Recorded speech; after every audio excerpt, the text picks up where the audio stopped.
देण्यास ग्रामसेवकाचा नकार, प्रमाणपत्रासाठी ग्रामसेवकावर दबाव। जरी जामणी तालुक्यातील ग्रामसेवकांना बांधकाम कामगार नोंदणीबाबत कुठल्याही प्रकारचा अधिकार नसताना ग्रामसेवकाकडे बांधकाम कामगार नोंदणीकरिता आग्रह करून वेठीस धरून दबाव आणला जात आहे। 90 दिवसांच्या कामाविषयी कुठलाही ठोस पुरावा दिला जात नाही, तरी सुद्धा ग्रामसेवक बांधवांना चौकशीकरिता सामोरे जावे लागत आहे।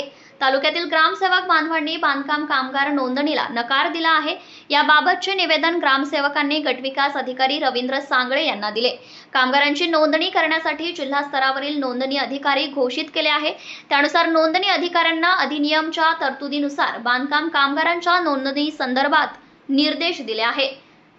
मजूर नोंदणी ऑनलाईन करताना कॉन्ट्रॅक्टदाराचे विकासात्मक कामाचे नियुक्तीचे प्रमाणपत्र अपलोड केले, इतर अत्यावश्यक कागदपत्रे पुरवले तरी ऑनलाईन अर्ज नोंदणी होते। ग्रामसेवकावर प्रमाणपत्र देण्यासाठी ग्राम पातळीवरून दबाव टाकला जात आहे, तेव्हा तालुक्यातील ग्रामसेवकांनी या कामकाजावर बहिष्कार टाकला आहे।